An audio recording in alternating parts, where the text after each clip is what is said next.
China, there was a mall, and it didn't work. Yeah. Then we did the afternoon thing with India, and you know, the White House. Same room. And I know Jimmy V was around. And they're saying, oh, it's just a straight, it's just a straight, it's just a straight. I said, yes. No. Sorry? Have you been in the room? Is there a mic? Is there a mic? It's just a straight. Come in. Talks. There's consecutive translation. So, Dusky, I'm going to send you something I just got. Yeah. If you're a sports fan, you'll like this. there were a couple of Forward this to Eric Connor. You ready? Yeah, he doesn't Yeah. really care. You ready? You need just. Actually, I think he's good about it. I think what happens sometimes is like other people are like, yeah, The sports juggernaut may be coming to an end. Oh, yeah, it's yeah, like, yeah. we're not ready. We're not ready. Well, I did that in New Orleans. When we were in New Orleans. Email. Yeah, Rodney and I had to.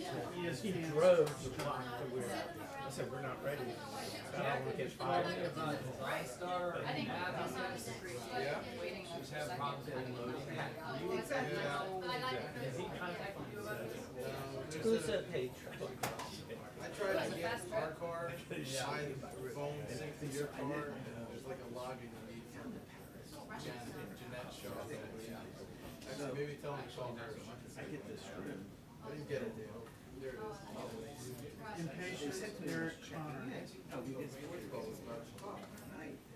Here I am, just obviously. I didn't get her to. Is that what we said last time?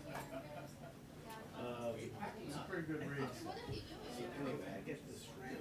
I didn't know any difference because I figure, oh, well, I guess this is my friend.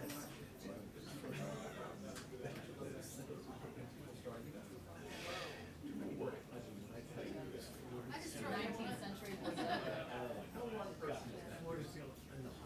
It was a suite, a hallway, That's pretty fun. Yeah. You could just pretend to be someone else and a big, who really loves huge it. bathtub in the center of the room. It was cool. In the center of the room? In the center of the bathroom had like, it's a Was it a circle? No, it's like, there was a hallway leading to the bathing area where there's a huge bathroom Bathing area. in the center of the room. Yeah. That's awesome. I just put it in the kitchen. No, oh, hi. So I'm going to busy yellow thing. So I had foie gras.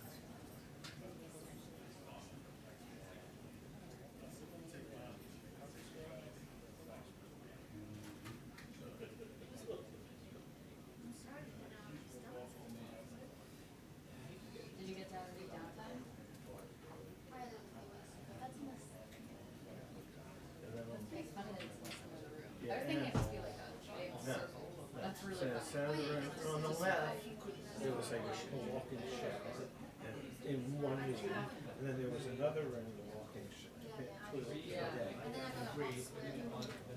So, Johnny and I, we had drinks at the hotel after one long day. Before that, he went and had dinner, and we went to a cafe. And I drink Beefeater's gin. So I said, you have Beefeaters? Oh yeah, we have Beefeaters. And he says, one or two. So I said, Johnny Cornetto, and he said, two. So we're waiting. He brings out two huge steaks for both of his Beefeaters. No.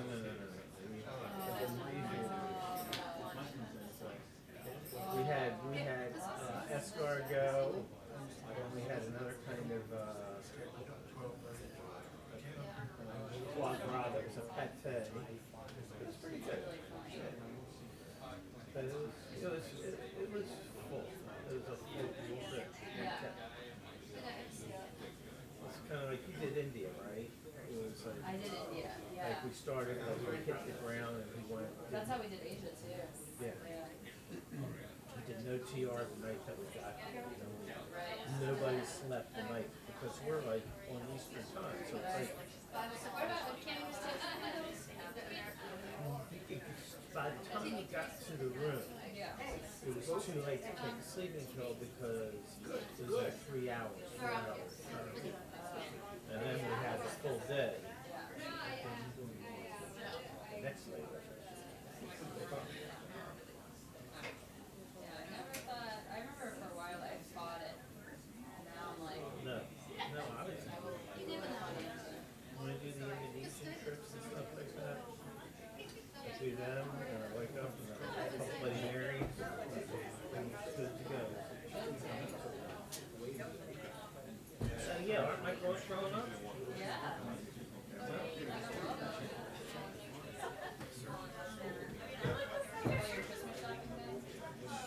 No. No. Started on it.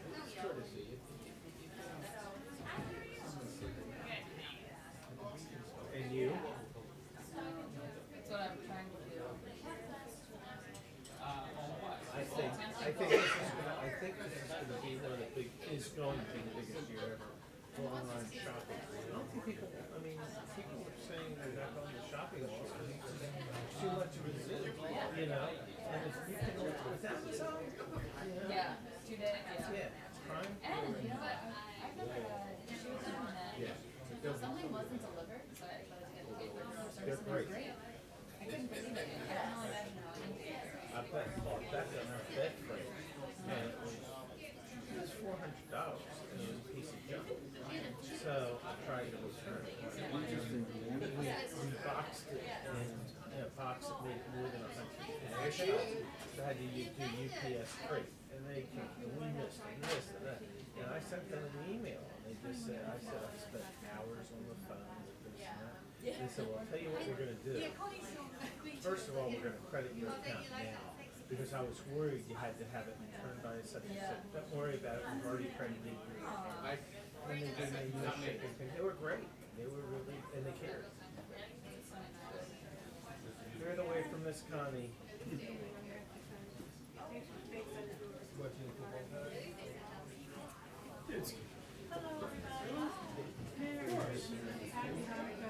I watched Michigan. It break down. Oh, it was electric. Did you watch that whole thing? Oh, poor Iowa. It was like, We're gonna get really good.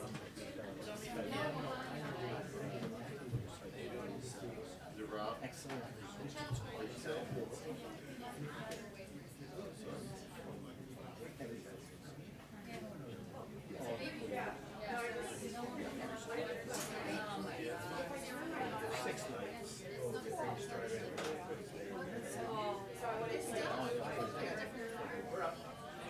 I watched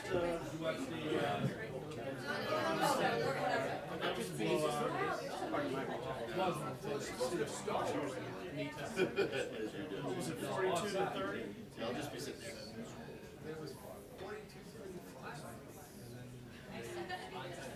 They were not like it. And the onside kick is Just you and your wife, or you bring the girls? They'll probably meet up with us. it wasn't outside At some point. and they're not allowed to replay it or use replay, but Down in the Keys.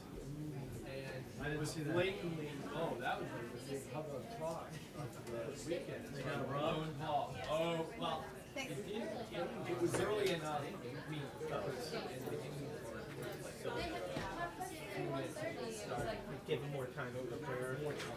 but they had just scored a touchdown. They looked like they were going to, you know, they had successfully completed an onside kick.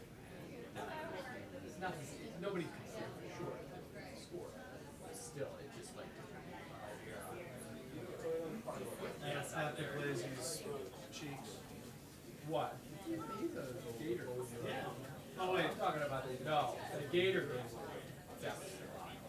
Alabama, Florida. Yeah. That, I guess that's the one I. You were watching, yeah, we were watching it because it was 12-7. Going home for the holidays. And then they disappointed to see me. Back. Like North Oh, that's right. Carolina. Just, Charlotte, a friend of mine's in real estate. She's got a house. I haven't followed them at all. Since to the third. He's got a No, nobody has. I should do that. I should just say. Because they were living on the ground.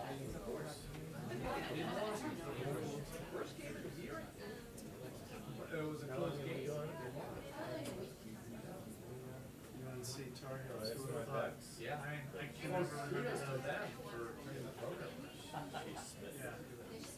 I don't remember their being attended. Marine.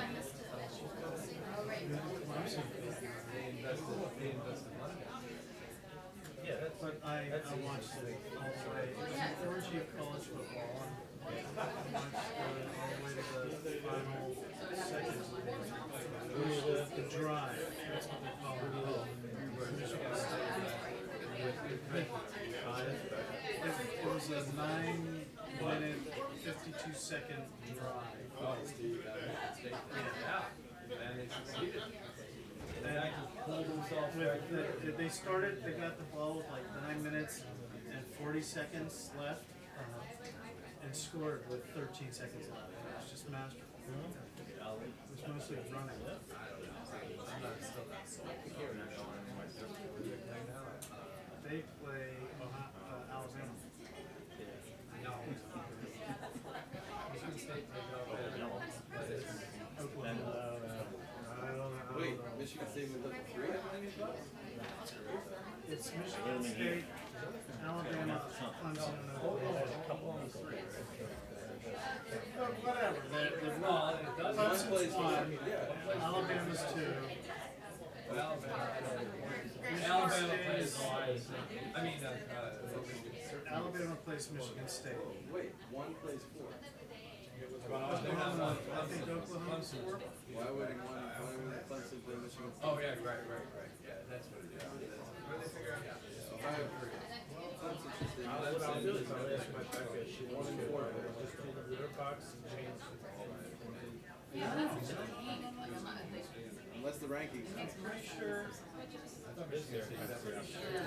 Michigan State, Alabama.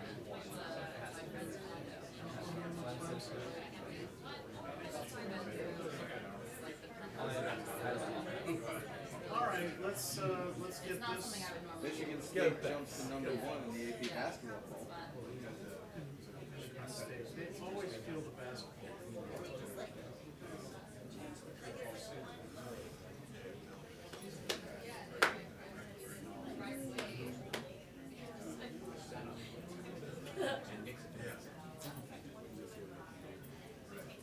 CFP playoff rankings. Clemson Tigers versus number 4 Oklahoma State, number 2 Alabama. Yes. I guess that was a 4 versus 5 winners bigger than and they didn't even play. Clemson plays Oklahoma. Michigan State plays the evil Alabama Crimson Tide. They're not that good. I hope they get The crushed. biggest one Call Alabama the Ohio Crimson State Tide. did last year. Remember Ohio State was ranked number 1. They beat Alabama. Alabama, yeah. Then they beat Michigan State after that. National championship. What I do know is I can't stand Ohio State. I can't stand Alabama. I can't stand the rain. I know so many. Well, Hank Thistlecamp is a little pompous when it comes to Ohio State. I know a few other people that I dislike who are Ohio State players.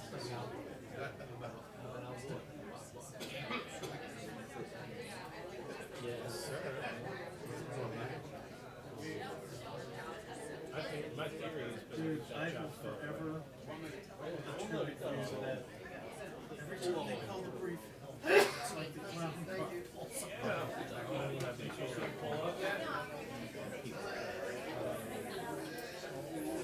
Well, a few of them, the one in the bag. All the crazies we were talking about it. Lincoln's quote morphed into a memorable quote. This, So, Jesse, you guys on campus?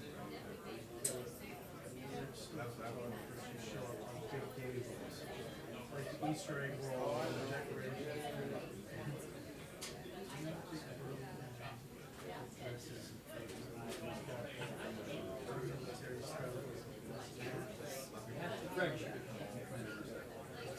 Somebody's, were you there? Albert was there. Somebody goes, yeah, I bet she's got a clown suit in the closet of his house. When we started talking to her, he's like,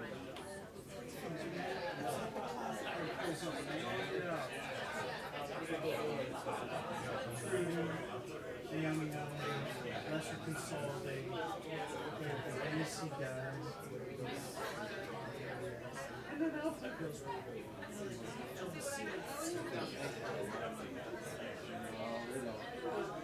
Mark Muller, he really wasn't that helpful. We were asking him for an explanation.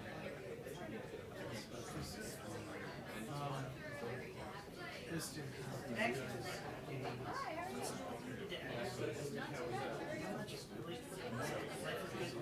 On the dark web, log in, they figure out how to get in. Right. Well, how's your weekend? Are you good? It was good. Yeah, we like Friday.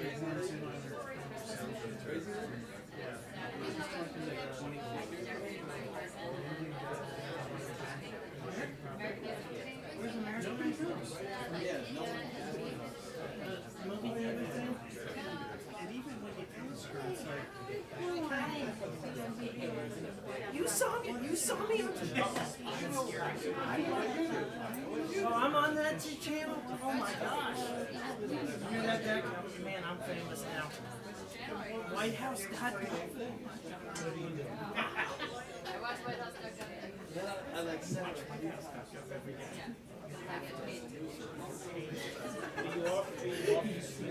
Man, was the. And I kept like saying it. And then I got the there, I was like, oh, I wanted to Google it. Plays the theater or whatever. that's a better idea. And then she'll say, Hey, it's good. Last thing I saw was Marie Antoinette. That was, and then they let them cake line comes up in the front part of the It's like, oh my gosh. What? I mean, it's like this, the way they did the play was like a cross between Marie Antoinette and then putting Lady Gaga. What? I'm glad they did it at the beginning. how your name is spelled. Yeah, but then you can let the make it. Apparently, the sequence of the play is she just totally she loses everything. You know, it's like she's so out of touch. She doesn't put good things. And then all of a sudden she's bare at the end of the play. I mean, Yeah, that's just. Yes, I witnessed it. yeah, the French Revolution practically take, you know. Used to screen movies. And never, the last 2 years when I screened movies, I never paid a dime to see movies. I would go to the movie screening, see the movies coming out. But the catch was we had to go to the theater. The one theater we had I'm not doing an intervention now. That's right.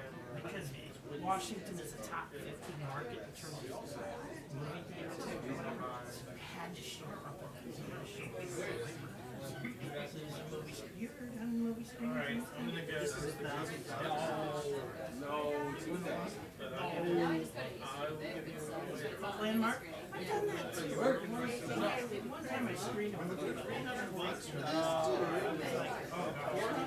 There was a movie about the Washington suburbs. And then I watched a movie about some, you know, what should I say, there's a family or whatever, local police department in Michigan was haunted by some, you know, it was a really ugly thing and ended up around there. Hello. And it was an East, that was an East Street. It was filmed outside of Oh, Detroit. you seen good things there. Yeah. It was good. I mean, it was a blockbuster, but it was just, it was ugly and dark. I mean, it was, well, you know, in terms of the movies, yeah. It kept your toes, kept you guessing, but It was good. It was just I didn't pay for it. Oh, shoot. I figured you looked at some of the movies, yeah. And I don't get it. Anyway, It's good. One of the first ones she came up out of the rack and sat down. life is good. Nope. Anyway, I got my posse. Well, now, Posse over there. I'll walk right by.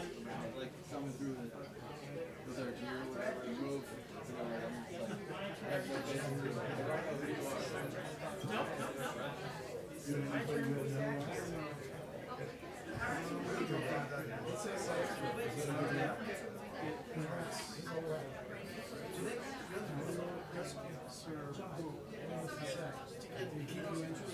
No accent?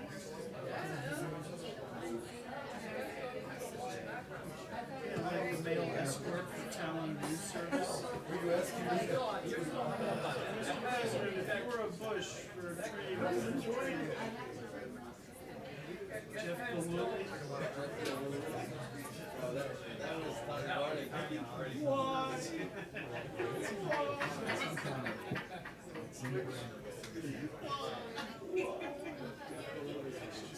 Did you ever see that movie, the special that they did? 30 on 30s? No, maybe it was 30 for 30, but 30 on 30. But there was another one. It was like a 2-hour special. Special movie. No, well, no, it wasn't made. It was like the whole story. Dude, that's. They were Tanya Harding, I heard Jeff Goldblum. And this guy? Oh, yeah. They were trash. Oh, they were like super good. Yeah. Well, like even them planning the whole thing, you know, she's always been right. She had anything to do with it. Somebody else. It was a special. Yeah, they got her to the end. In 6 years. I mean, it was long. She was. Yeah, but it was They thought it was going to start. They thought it was starting like The only way I'm going to be able to do it, she's not in. came in for the first day. they took it the wrong way and they whacked her in the knee. All of a sudden, it like cluster room. The guy just ran right onto the ice. No, it was after practice game. There's video of like immediate aftermath because all the crews were there. And then You know, like the guys were back to cameras. That's what that video is. She comes off, and there's no video for But I was like, this is whatever did that. And that was your first day? And the only thing was Because all the crews were there. and I remember just being like, I don't know what to do. Hey, like 10 minutes is not enough time to get over here. Lillehammer. That was. Whacked her around the Actually, it wasn't in the. It was skating. It was in the States. It was in Minneapolis, right? It was at whatever the what do they call it? The U.S. minor trials. But that was the whole thing. It's like Roy model, white, upper middle class, privileged. trailer. You know, family was so awesome together, and they're competing. And for somebody, They were like literally.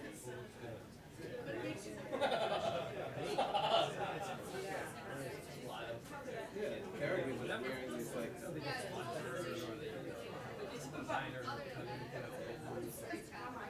So from the start, there was already that. There was already class division. They were both good skaters. So Why didn't they say Jeff they both competed for something but a broken face and offer. Oh, that was after. Tanya Harding competed. Came in like 8 and said there was like a pilot after escaped, it was bad. He tried to get another. He said, everybody, let me tell you. Was that, no, that was a lie? Social interaction. The guilt. He's got a few of these. Okay, so she was never prosecuted, right? No, she never tried. Clumsy, physically clumsy. And the other guy, his boyfriend, was in jail. And after they get out, then life goes on. Whatever happened to her? Did she do something? Is that it? There's their honeymoon. Disheveled? Did that leak so they could make money? Or Let's say he would talk to us. Yeah, but it was amazing. Part of that stuff was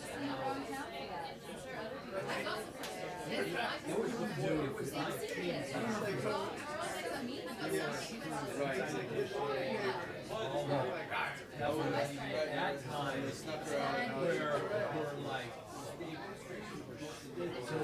I don't know if he tried. He probably doesn't want to charge us anything. But what did he do? He didn't see him again. And he walked in and sat down.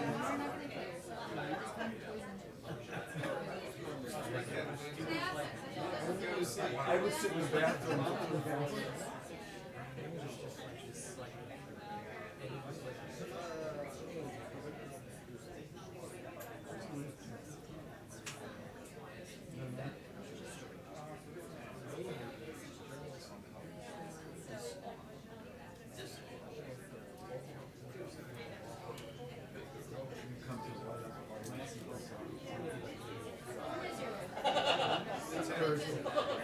it's great.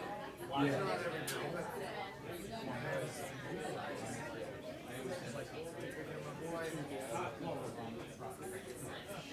tell everyone that story about your dog. Where she had put cookies in her purse, and then she swore she would put us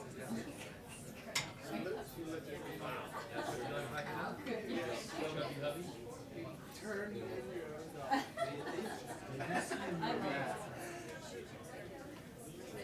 Mostly because I can totally see Ash because of being like, I'm so doing? I can't believe it.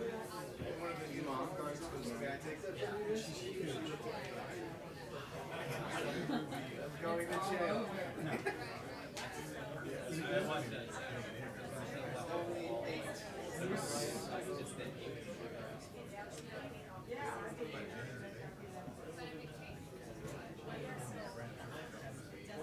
Is it good?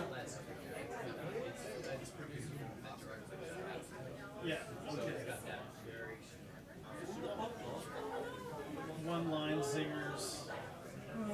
Like, filthy snacks. Alright, well,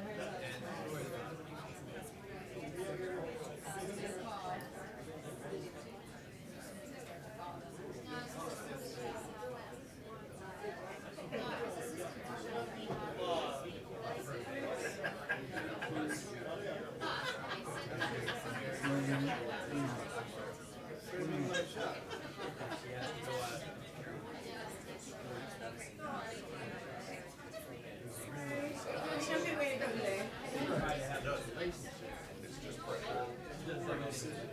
sabotage. Well,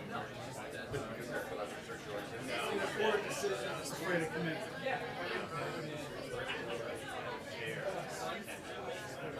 it's a good bread.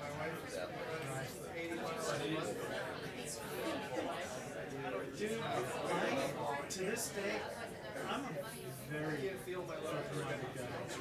How far did you run? That Yeah, for women. Did you say warning to the press room? that was the refrain.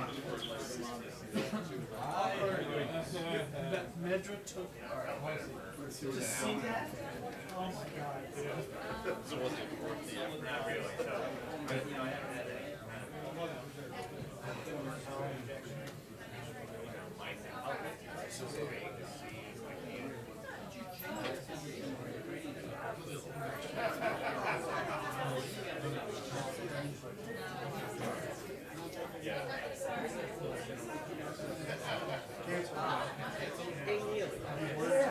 dude.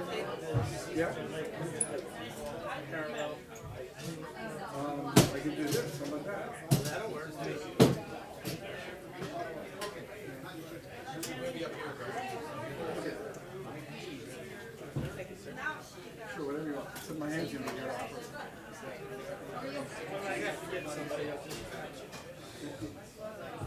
Miss Julie.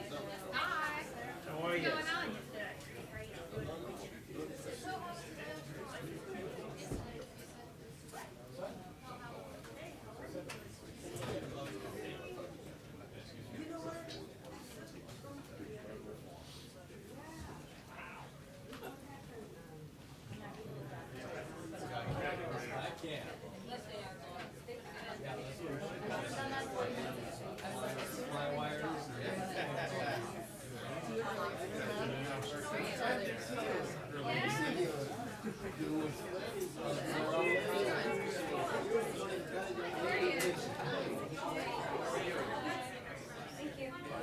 That was wishful thinking.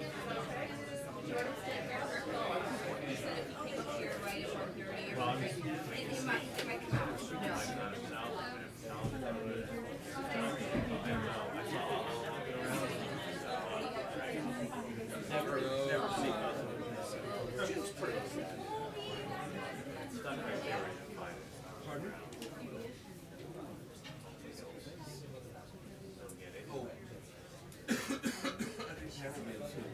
I'm not sure.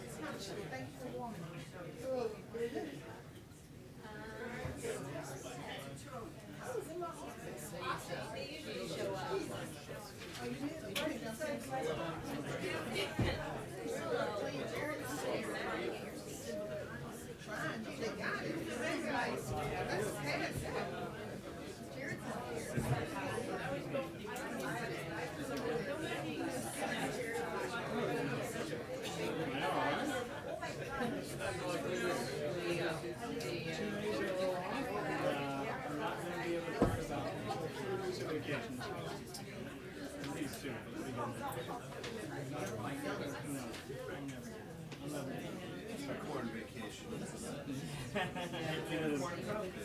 No, exactly. It's exactly what we should be right to pay us.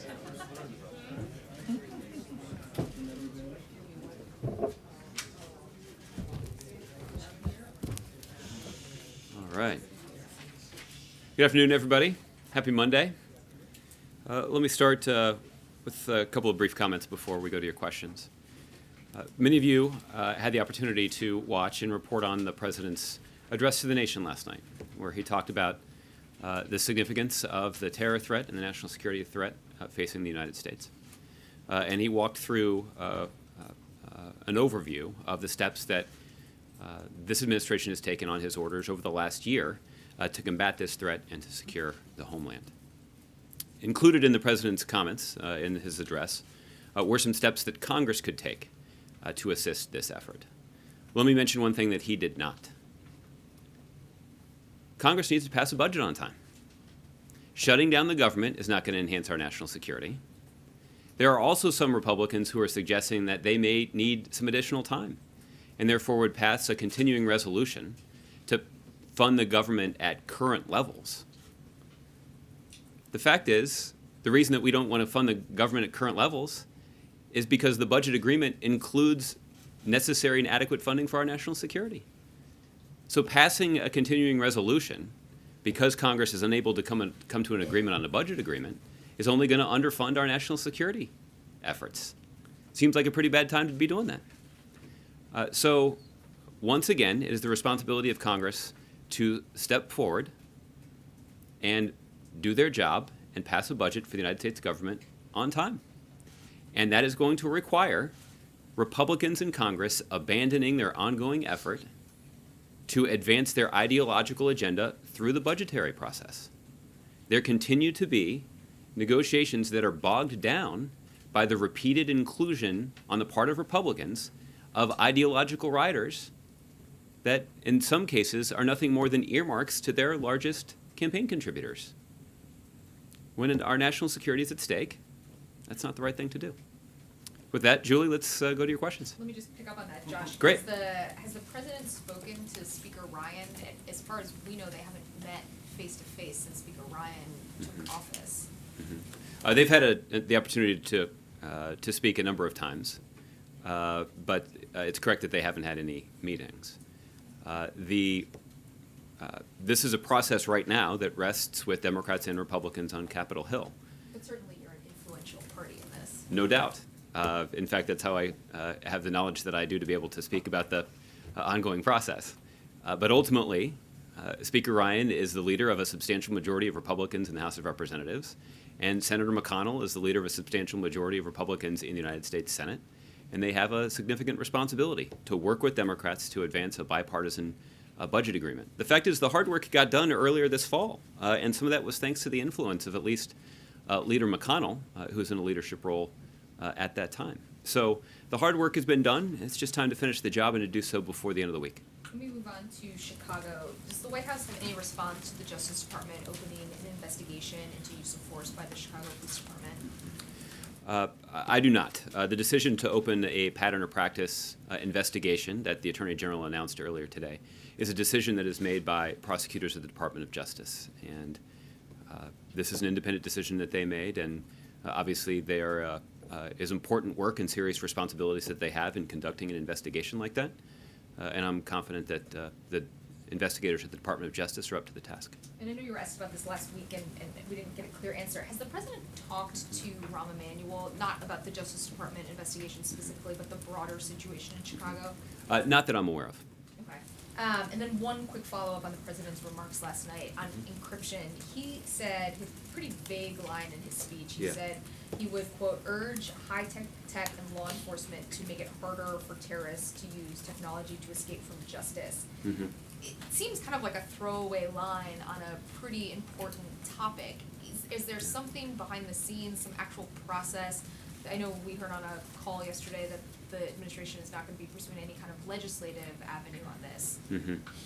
Well, Julie, let me first assure you that this has been a priority of the administration's for some time. I wouldn't describe it as a throwaway line as much as... It was pretty vague. Well, but Julie, we're talking about a 13-minute speech where the president covered a lot of ground.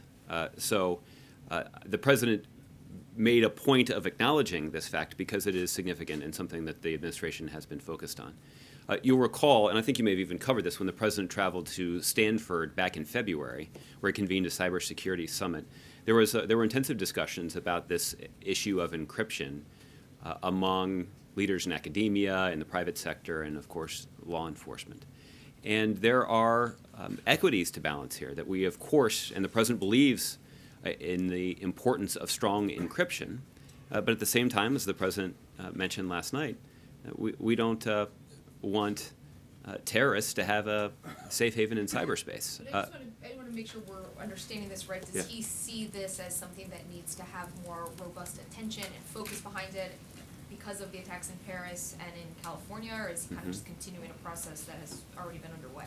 Well, at this point in the investigation, I haven't heard the FBI say anything about what impact enhanced capabilities in this area on the part of law enforcement would have done in terms of preventing something like this. But we're mindful of the need to ensure that law enforcement professionals and our national security professionals have access to the tools they need to keep us safe. Okay? Jeff. Josh, does the White House have a reaction to the elections in Venezuela? Obviously, I've seen the reports about them, and they've garnered a lot of attention. The Secretary of State noted earlier today the significance of these elections. And I think what is clear is that the people of Venezuela have expressed their overwhelming desire for a change in direction. And what's necessary is for all of the parties involved to engage in a dialogue about the future of that country, mindful of the election results. So that's a process that we'll certainly continue to watch closely from here. Is the president optimistic that this will help improve the relationship between Washington and Venezuela? Well, it's something that I think that remains to be seen. But obviously the strong levels of participation and the overwhelming expression of a desire for change is encouraging and something that we'll watch closely. The president said last night that there would be a review of the K-1 fiancé visa. Mhm. Can you explain a little bit about what will be involved in that review? Is there a timeline for that? Are there changes that the president or the White House can make without congressional backing, or do you expect to get Congress involved in that as well? Mhm.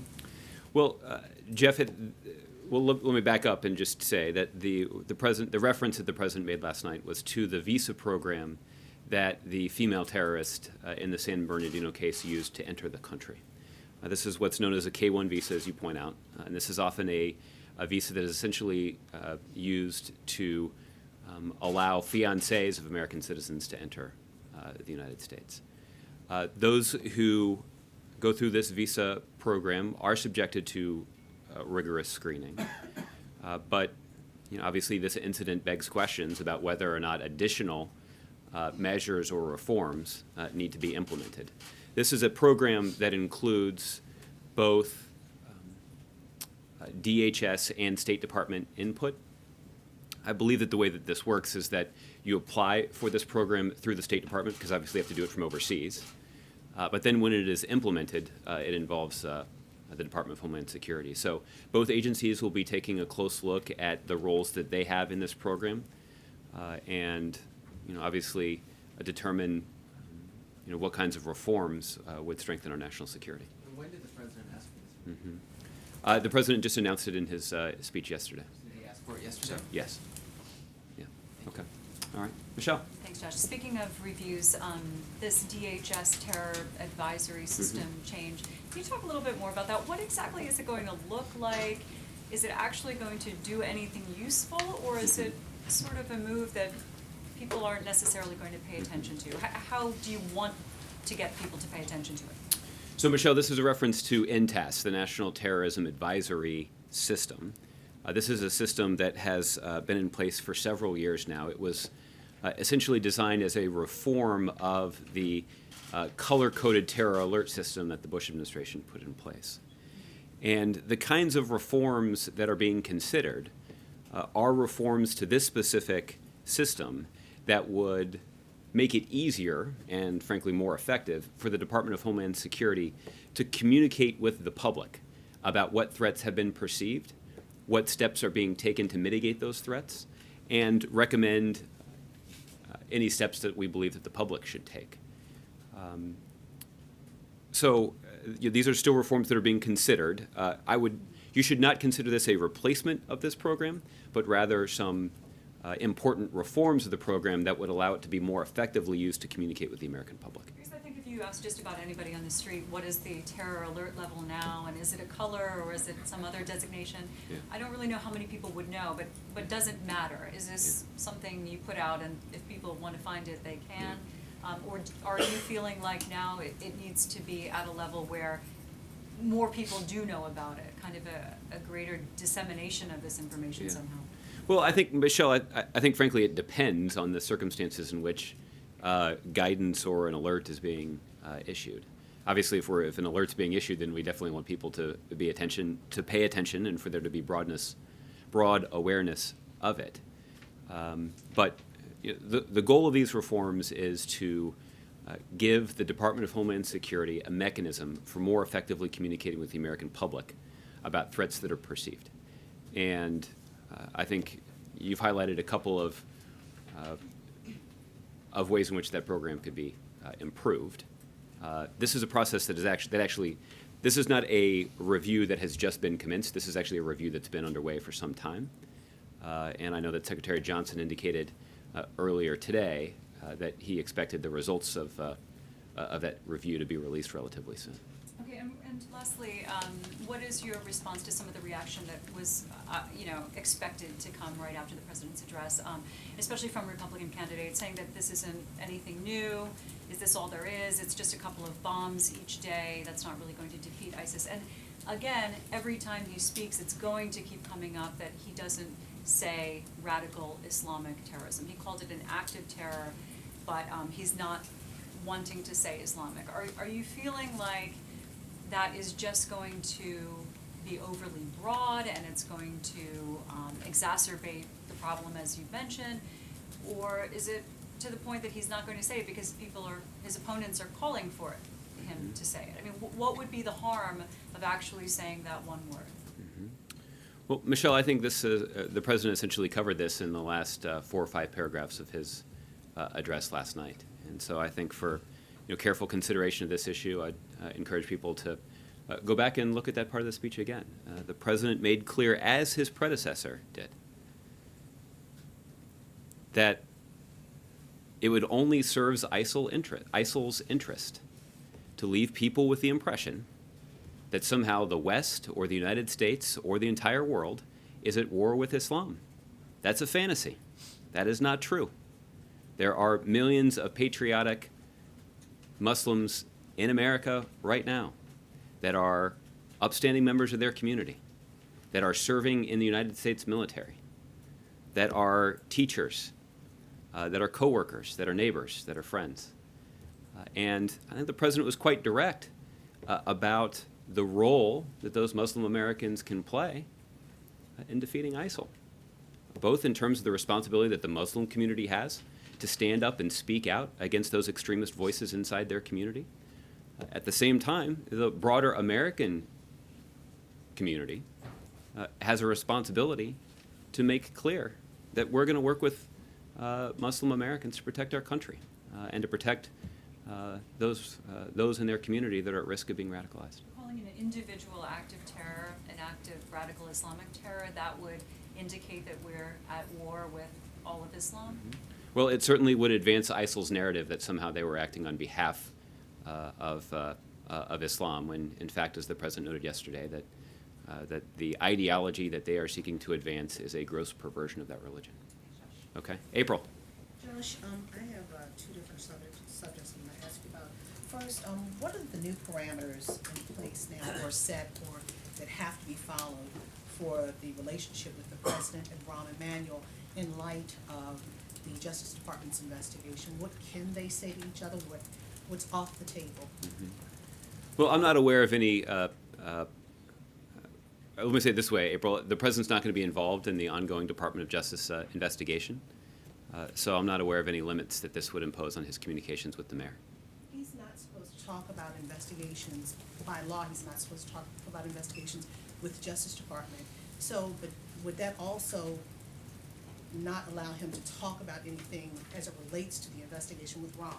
Well, I'll just say that the president will believes in protecting the integrity of this ongoing investigation, and he'll ensure that his comments, both in public and in private, don't do anything to undermine the integrity of that important investigation.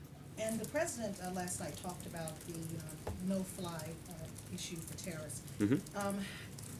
Is he aware of this bill that's in the House Judiciary Committee that is basically an act of Congress that would update the terrorist watch list to put new people on, to include young people in this country who are not on the old list, that would essentially put them on that list? So there would be a new no-fly list. So if they go over to fight in Syria, they're not allowed to come back here if they're on that list. What does the president in this White House feel about that bill that's working its way through the House Judiciary Committee? I haven't seen that bill, so we'll have to get back to you if we have a specific position on it. But is that something along the lines of what he was talking about last night? Again, I'd want to learn more about the bill before I commented on it. Okay, Andrew.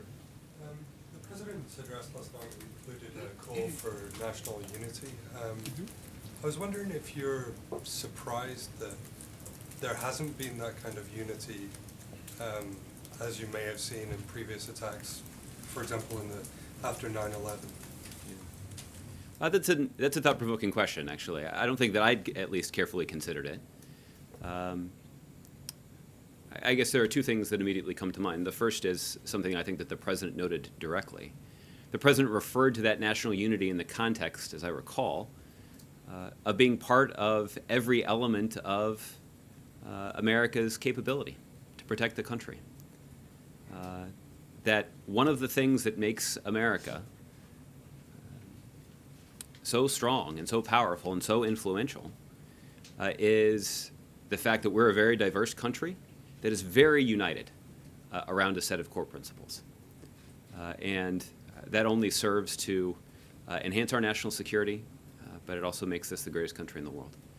That's the first thing that comes to mind. I think the second thing that comes to mind is that a lot of these issues are being discussed in the context of a hotly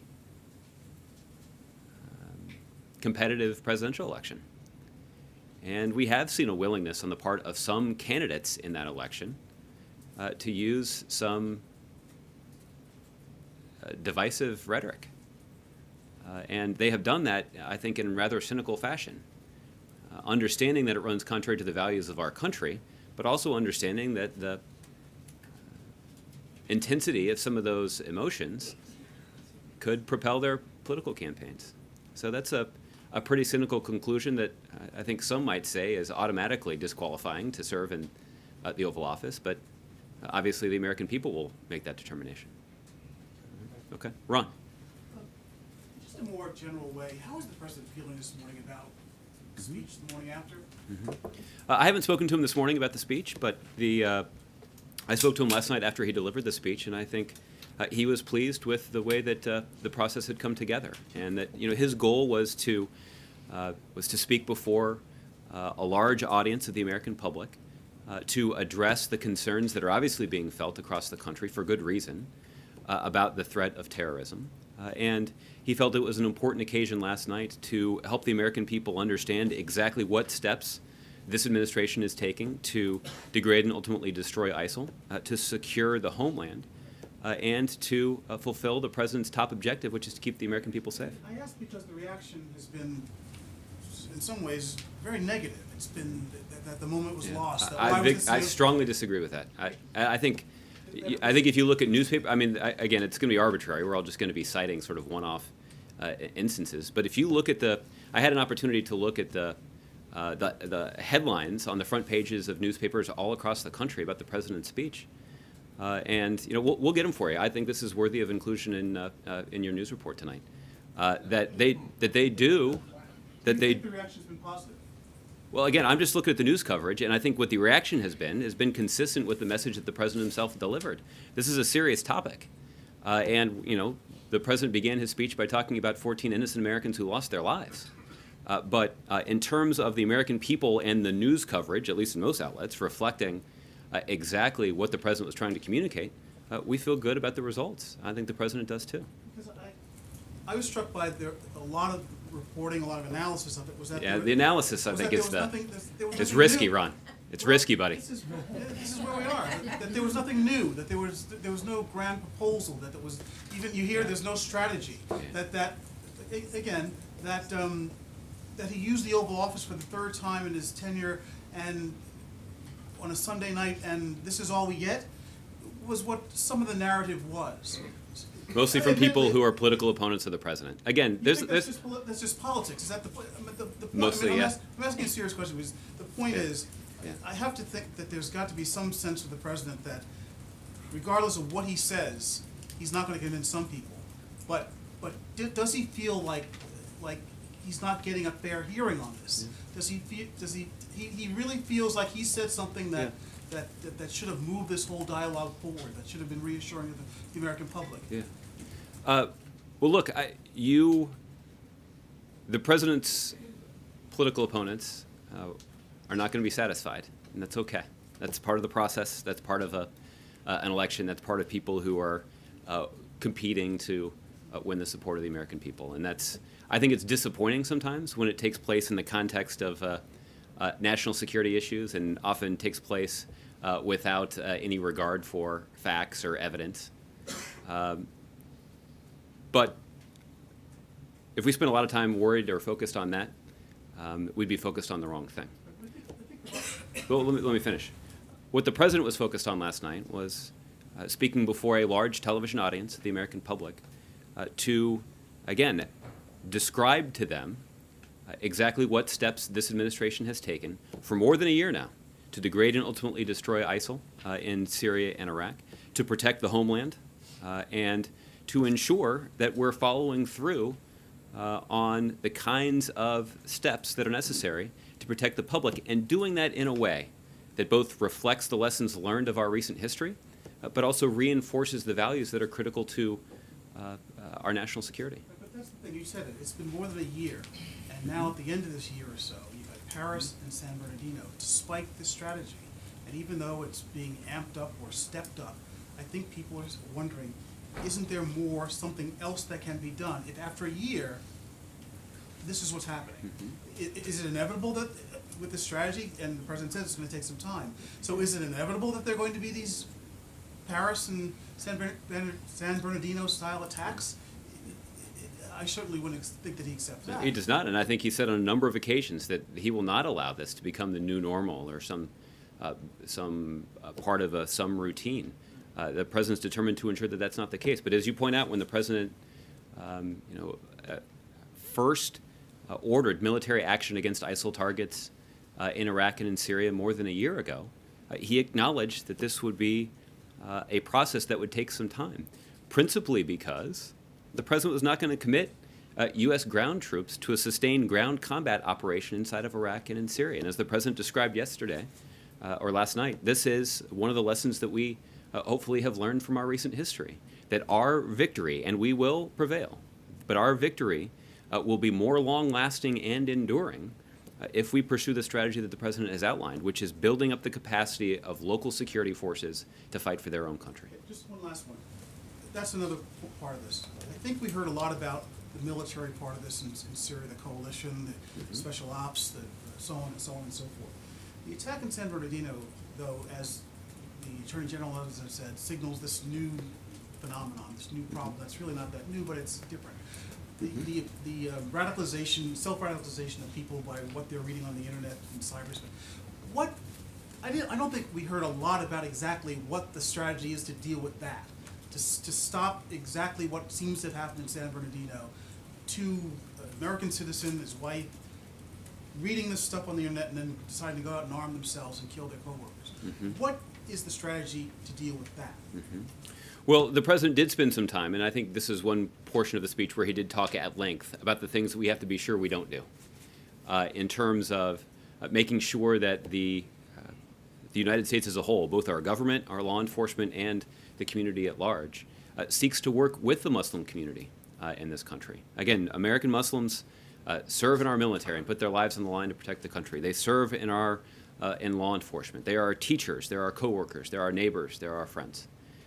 And continuing to strengthen the role and the place that those Muslims have in American society is critical to our success, because ultimately it will be Muslims in this country that will have to stand up and speak out against the extremist radicalizing forces inside their own community.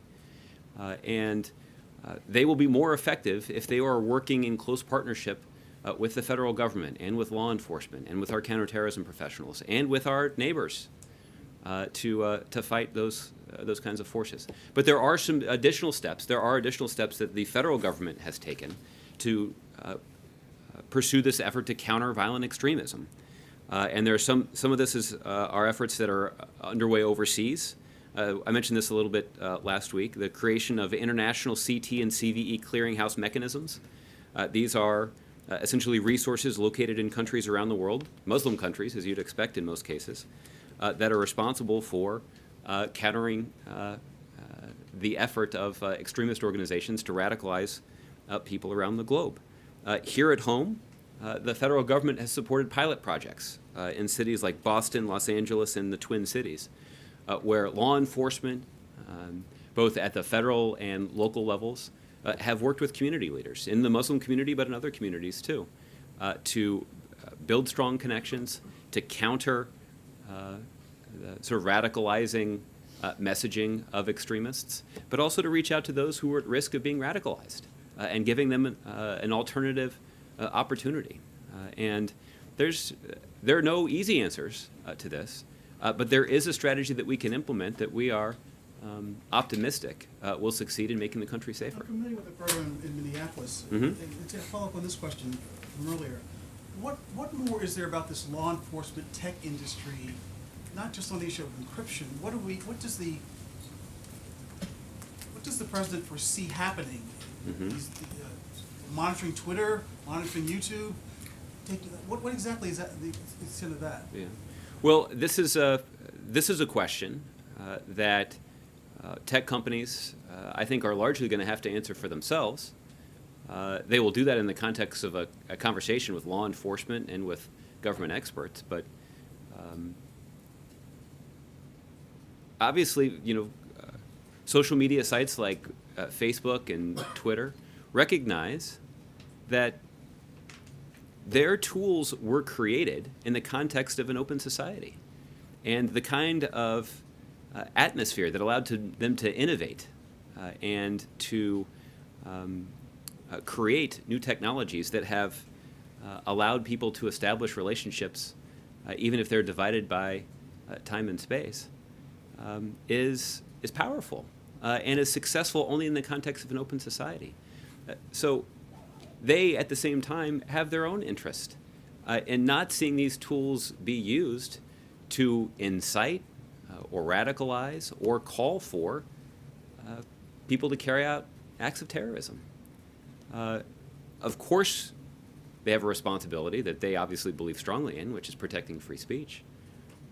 But these are the kinds of discussions that the Obama administration and technology companies, particularly social media companies, have been engaged in for some time now. Okay, Major.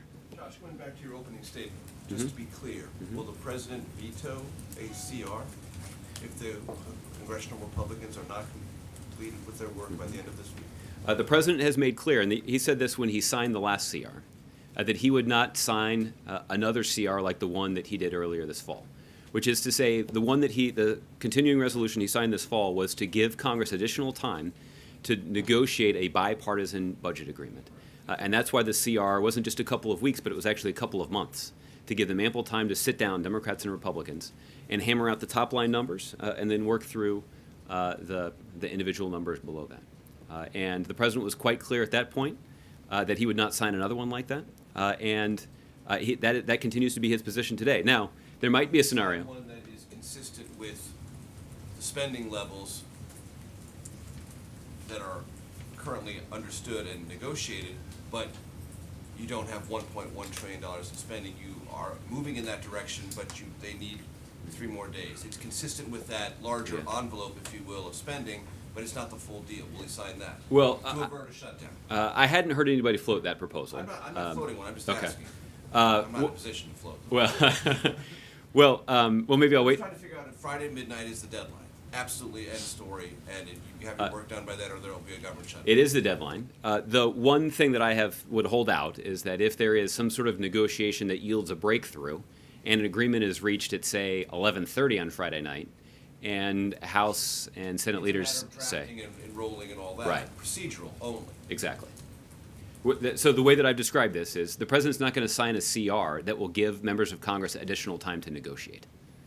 That's essentially sort of where we are. Thank you. You mentioned ideological writers. Can you stipulate what those are? What falls into that category and what does not? Well, I guess this is one of those things that when you see it, you know it. Syrian refugees, yes or no? Well, again, I'm not going to walk through all of the. There are dozens of proposals that are floating around Capitol Hill. So we've made clear that the president is not supportive of targeting Syrian refugees, orphans or widows. The president has made clear that he is not going to sign legislation that undermines the effective implementation of Wall Street reform legislation. So, our position on all of these matters is quite clear and hasn't changed. But ultimately, what we would like to see is Republicans in Congress engage in a process that is genuinely bipartisan, because this is the thing about that, Major. If Republicans do insert a rider that undermines the effective implementation of Wall Street reform, I recognize that is something that is strongly supported by the biggest contributors to the Republican National Committee, but it's not something that's going to pass the United States Senate because Democrats are not going to go along with it. So that's the other reason here. It's not just the president's objection to ideological riders. It's that if Republicans try to pass a budget bill along party lines, it's not going to work, and there's nobody who can testify to that better than former Speaker of the House, John Boehner. The president last night described the actions he would like Congress to take on gun control as a matter of national security. There was a lively exchange last week about whether or not any of the president's initiatives would have stopped or prevented what happened in San Bernardino. You conceded that there's no evidence that they would have. So I'm wondering why the president chose to place those initiatives in the context of national security when the preceding incident that is most on the minds of the country has no relevance to that argument. Well, those who might levy that criticism, are they suggesting that we should wait for somebody who's on the no-fly list to go buy a gun and kill a bunch of innocent Americans, and then we should pass a law? Is that what we're waiting for? That's not the question I asked. The question I asked is why did the president describe this as a matter of national security in a speech built around an episode, a massacre that has raised concerns and a sense of anxiety in the country.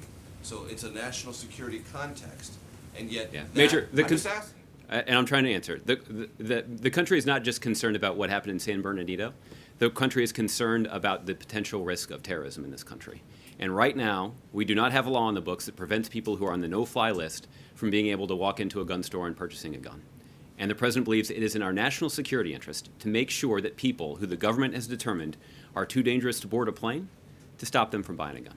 And how would you respond to those who believe that there are, if not serial inaccuracies on that no-fly list, there are enough inaccuracies on that list that must be corrected before you can have a law of the kind the president is now suggesting? And I understand the Bush administration also proposed it. It's not a new idea. I'd just like you to address that. Well, I will say that the United States government has made enhancements to the DHS's Traveler Redress Inquiry program. This is essentially the way that if people believe that they are wrongly included on the no-fly list, that they can go through the process of having their name cleared. So there is a process established here. But here's the other thing about this. If the government has determined that in the interests of national security, that we're going to deprive you of your rights to board an airplane just like anybody else, then I think it follows, and it's common sense, that we're also going to deprive you of your right to buy a gun just like everybody else, until such time as you've been able to satisfy any concerns that the federal government has about your links to terrorism. Back to Julie's question, and you were talking a little bit to Ron about this. When the president brought up encryption, he wasn't talking about monitoring YouTube and Facebook and Twitter. He's talking about something new, a different topic, about dark apps and things that are undetectable under current methods, right? That's the conversation he would like to open and at least get tech companies engaged in offering either suggestions or openness, correct? That's what he's really driving at. Well, the truth is he's talking about both. And there is this concern that essentially relates to our ability to investigate and prevent acts of terrorism. That there are some terrorists or potential terrorists, would-be terrorists, who are exploiting encrypted technology to prevent essentially the government from being able to, to determine what it is they're talking about and act to prevent them from carrying out an act of violence. The point that we have made here is that the president believes strongly in good encryption and strong encryption, that's important to protecting our civil liberties. At the same time, the people who have designed these communications tools certainly didn't design them to aid and abet a terrorist. So there should be some common ground that the government and technology companies can find to address this concern and to make sure that the American people are safe. Last thing, is there anything in the investigation that suggests to the president that the K-1 visa process was not fully carried out in the case of Hashfin Malik? This is the way that this woman entered the United States is something that is still under investigation. To mention, because it is an exhaustive process, it's 6 months to 2 years. There's a lengthy questionnaire, a follow-up in-person interview. I'm just curious if there's anything that he's learned in all the various briefings he's had that process wasn't carried out to its fullest extent, and therefore the existing procedures needed to be tightened up, or does this need to be, do there need to be more procedures added onto the substantial ones that already exist? Well, as I understand it, both of those are questions that are still being asked about what were the circumstances, what was the screening to which this individual was subject to. The need to have this review. Well, I think that in the president's mind, he saw that this individual entered the country, and I think it raises legitimate common sense questions about whether or not that program needs to be changed as a result. And I think that's what he's asking the Department of State and the Department of Homeland Security to consider. Okay, Mara. To the extent that the president did talk about some new strategies to confront this new kind of threat, he said two things. One, is this idea of denying terrorists this online space to recruit. And you just said that this is a question that tech companies are gonna largely have to answer for themselves. I mean, aren't you demanding something? Don't you want something specific from these tech companies? I mean, isn't there some kind of urgency? Don't you have something in mind? Well, yes, and that's been the subject of extensive conversation. I think that's what the rest of the answer that you quoted from there underscored. But the point that I'm trying to make here, Mara, is that YouTube and Facebook and Twitter and these other social media tools, they didn't design their tools expressly so that terrorists could carry out acts of violence against innocent people. They don't want their tools used in that way. And so they have their own interest in making sure that these tools are used properly, consistent with both the First Amendment rights of Americans, consistent with the privacy of their users, but also consistent with the national security of the country that created an environment where tools like this could be invented. Right, I understand you're saying why it should be in their interest too, but what specifically do you want them to do? Well, this is the subject of ongoing conversation among law enforcement professionals, among academics, and others about how to resolve these questions about rights, about free speech rights, about personal privacy, but also about protecting the country. Hillary Clinton gave a speech the other day where she said we have to deny them online space. Do you want these websites and chat rooms shut down? Well, what we want is these companies to continue to play an active role in working with the government to, again, as the president described, to deny them a safe haven in cyberspace. Now, this raises a bunch of thorny questions, and we're going to resist the urge to go and trample a bunch of civil liberties here. But there are steps that we believe we can work through with the technology companies to take some common sense measures that would enhance public safety. Okay, and the other news thing was where he talked about the responsibility of the Muslim community to confront this ideology. He said, without excuse. This was the sharpest language he's used to date about Muslims' own responsibility to counter this ideology. Yeah. It sounds like, have you been getting a lot of excuses from the Muslim community about why they're not doing this? And what exactly do you want to see coming from the Muslim community in terms of countering this ideology? I would concede, Mara, that this is probably the sharpest language that he's used on this. But the president gave a news conference in Turkey 3 weeks ago today, where he spent quite a bit of time talking about this precise issue. So this is not a new statement on his part, but I would readily acknowledge that this is the most direct way in which it was phrased. And I think, frankly, what we would like to see is we would like to see leaders in the Muslim community stand up and speak out more forcefully in terms of condemning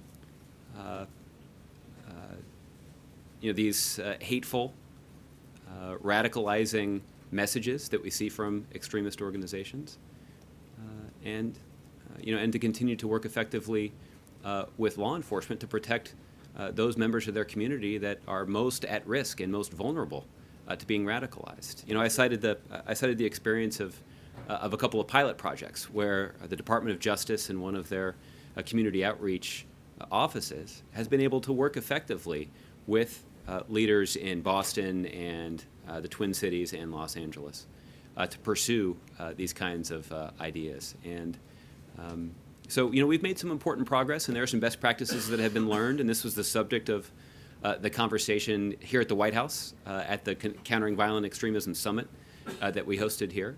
But there's obviously a lot more important work to be done, and I think the president's message that he delivered in his speech last night, it's important for that to be read in a way that reflects the full message here, both on the responsibility that non-Muslims in the United States have to resist the temptation to stigmatize and to marginalize and to target Muslims, and to recognize the incentive that we have to work with the Muslim community to strengthen all of our communities in this country.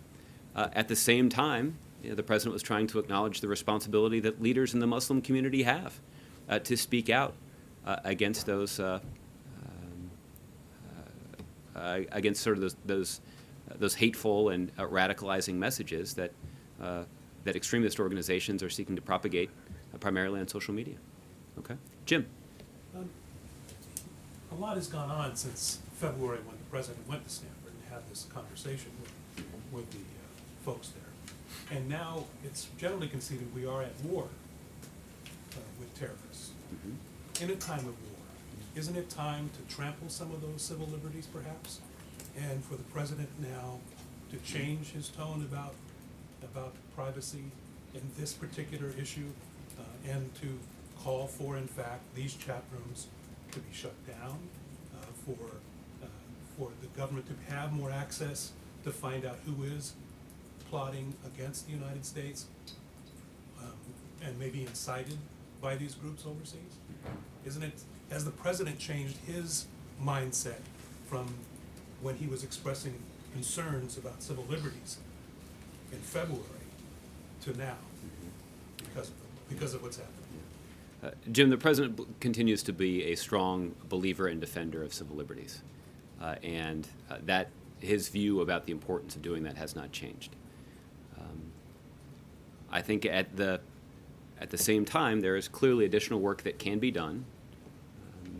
Technology companies are sort of a good example for all of this, where we can have a conversation about how we can both ensure strong encryption to protect people's civil liberties, while at the same time making sure that our law enforcement, national security professionals have the tools and access they need to keep us all safe. At the same time, the president believes in the free expression of ideas and free speech. But at the same time, even ideas that incite attacks on this country. At the same time, it is. Well, look, there are limits on First Amendment rights, right? The famous, legal truism about shouting fire in a crowded theater. That incitement is certainly something that we want to counter online, and the president was blunt about that. And there is an obvious interest that the technology companies have in countering that incitement. And again, there's a way for the government and our law enforcement and our homeland security professionals to work effectively with technology companies to essentially do both, to protect free speech, but at the same time prevent and counter the efforts of extremist organizations to use social media to incite people to carry out acts of violence. As you say, there are in fact limits on free speech, especially during times of war. And while this is not a declared war, certainly the American public believes that we're at war now with terrorist groups. Well, let's just talk about that for a second. We've been at war with Al Qaeda since September of 2001. I was asked back in September of 2014, point blank. Bill Press is in the back today. Bill, you're the name that popped up on the transcript of the person who asked. No, I guess I give you credit. I give you credit for this. You asked me directly, September. Yes, and I said yes. Where's the transcript here? I said, Bill. This was September 22nd, 2014. It was before that. It was September 12th. Oh, wow. We got September. Michelle did her homework today. The point is, for more than a year, I have been asked, and other senior administration officials have been asked, about whether or not we're at war with ISIL. So some of the coverage last night sort of seemed to have forgotten about that, and I was surprised. So the fact is, we are at war because ISIL has declared war on the United States and the rest of the world. There's a reason that the United States is leading a global coalition of 65 nations to degrade and destroy them.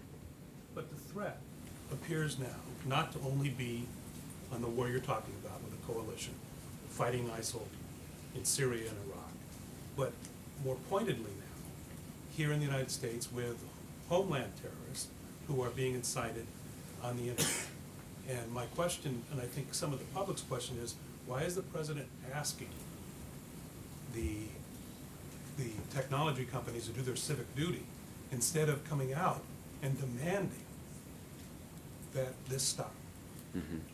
Well, let me also say that for years before ISIL ran across the desert in Iraq and established a safe haven inside of Syria, the counterterrorism professionals here in the United States, both in the Obama administration and in the previous one, were active in disrupting plots here in the homeland, plots that were inspired by terrorist organizations overseas.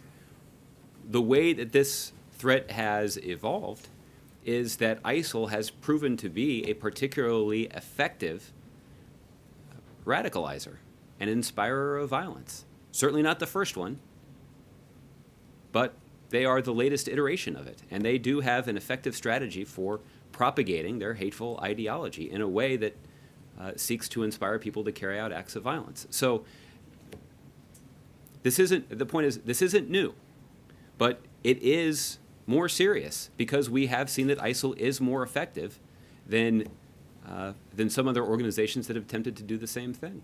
So we're mindful of that threat, and I think, again, this is the reason the president ordered military action in Iraq and in Syria in the first place, is to prevent ISIL or to kick ISIL out of the safe haven that they've established in this part of the world. By having a safe haven, it makes it easier for them to devise these online strategies. And if we can apply additional pressure to them, take out ISIL leaders, we can be effective in countering their ability to spread that ideology online. Let me give you one example. 3 or 4 weeks ago, the United States took an airstrike that took out Jihadi John.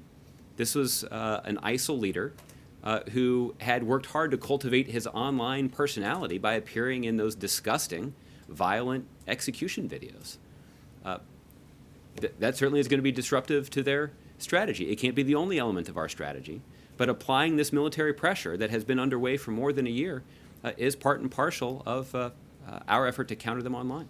Just to tie it up, maybe you can understand the criticism. What I'm trying to get at is, out there's a great deal of people who are saying the president is holding meetings, talking with technology companies, and while they're talking about it, this is still going on. Why isn't something being done? Why isn't something being announced as this is what we're doing now? We're going to do this, instead of saying we're going to talk to technology companies about it. Well, again, Jim, there are, as I tried to describe earlier, there is a specific strategy that we are pursuing to counter all of ISIL's efforts to use social media to radicalize people around the world and here in the United States. And there are a variety of strategies for doing that. One is to apply intense pressure to them overseas. The second is to shut down their financing efforts that will prevent them from being able to fund their ongoing efforts. The third is to make sure that we're building a stronger relationship with the Muslim American community here at home, that we can do a better job of figuring out which people are most likely to be vulnerable to radicalizing ideology, and to try to get to them before they carry out an act of violence. We're also working with the technology companies to deny ISIL or other extremists essentially a safe haven by using encryption. And we certainly are working with technology companies to reduce the ability of extremist organizations to use social media to spread their hateful ideology. So it's not just one thing. In fact, it is a comprehensive strategy. And it's one that's going to require vigilance and determination, but it's one that the president is confident if we continue to implement it effectively, that it will work and we will prevail. Okay? Alexis. A couple of quick things. 5 weeks ago, the president said that he had authorized up to 50 special ops to go into Syria. And as you know, Secretary Clinton yesterday said that it's urgent to get them on the ground as soon as possible and then assess what's needed, maybe expand their number. Can you update us on when the president's special ops team that he ordered is expected to be on the ground, and whether he agrees that he can assess then, based on how they're doing on the ground, to perhaps enlarge their number? Alexis, I think for obvious operational security reasons, I can't talk about the travel plans of our special operators in Syria. So I'm not in a position To know that they were not on the ground, is that correct? Again, you'd have to check with the Department of Defense if they have the ability to describe to you more about where those forces are operating. You can check with them, but I'm not able to give you much information on that, unfortunately. To follow up on the president's initiatives on guns, the president has been reviewing executive orders that order or power that he might exert. Mm-hmm. He made no mention of that last night. What's the status of the review that's ongoing? Mm-hmm. I don't have an update for you beyond confirming for you that it is ongoing. All right. And then third, since I'm striking out here, The president also mentioned a summit on extremist financing, December 17th. Can you explain what is new about that, whether that's a Treasury Department initiative, how that will work? This is actually a summit that's going to be convened at the United Nations, at the United Nations Security Council. Finance ministers from the countries that are serving on the United Nations Security Council will come together to engage in a discussion about intensifying the international community strategy for shutting off ISIL's financing. We know that right now ISIL benefits significantly from selling oil on the black market and other strategies that allow them to fund their operations. But it's not just the United Nations that needs to have this discussion. The United States Senate needs to have this discussion. For more than a year, the United States has been waiting on Republicans in the Senate to confirm Adam Zubin to the position at the Treasury Department to fill the office that's responsible for leading the U.S. government's work in this area. Mr. Zubin is a financial expert. He's an attorney who served not just President Obama, but also President Bush. There is nobody that I've seen that has quibbled with his credentials or his ability to do the job. All we've seen is Republican partisan obstruction in the United States Senate that, frankly, makes it harder for us to implement this element of our counter-ISIL strategy. So I'm not really sure how Republicans look themselves in the mirror when they continue to do this. Maybe they don't. Maybe they can shave in the dark. But the fact is, there is no excuse. Or not shave. There is no excuse for this. We're hopeful that that Republicans will act to confirm Mr. Zubin as soon as possible. Just to clarify, Secretary Lew will represent the United States government at that. That's correct. So this is a meeting that will be convened at the finance minister's level. So Secretary Lew would be, and even if Mr. Zubin were confirmed, Secretary Lew would be responsible for representing the United States at that particular meeting. But when it comes to our ability to work with the international community to shut off ISIL's financing, it would assist. It would certainly aid our efforts to have a confirmed individual in that position. Okay. So he will not. It's this finance minister's level meeting. Kevin. How about Secretary Kerry? Will he be there as well? Again, this is a finance minister's meeting, so I don't believe Secretary Kerry will be there. Do you have an update or reaction to the apparent killing of the ISIS leader in Libya? I do. This is something that was confirmed by the Department of Defense just today. I believe it's 2 or 3 weeks ago that the Department of Defense announced that they were carrying out this action against the top ISIL official in Libya. And the Department of Defense did confirm today that they had taken this individual off the battlefield. I would also note that the Department of Defense also confirmed today that a U.S. military airstrike in Somalia resulted in the death of Abdiraham Sandhir. He was also known as Ukash. This is a senior leader of Al-Qaeda. A senior leader of the Al-Qaeda affiliated group Al-Shabaab in Somalia. And I think this is testament to the ongoing efforts of the administration and the Department of Defense to apply significant pressure to extremist organizations around the world who are seeking to do harm to the United States. Senator Lindsey Graham this morning said there's nobody left in Syria to train. The people that we're training are Kurds, the YPG. He says they have no ability or desire to go into Raqqa, for example, and take down the caliphate or to take it away from ISIL. Where does he have that wrong? Mm-hmm. Well, what we have found, Kevin, is that in some places in northern and primarily northern and northeastern Syria, we have been able to coordinate with a variety of groups in that region who have been effective in driving out ISIL. So we've talked a lot about this statistic that ISIL is no longer able to operate in about 20 to 25% of the area that they previously controlled. That's evidence of the success that we have had in pushing back ISIL.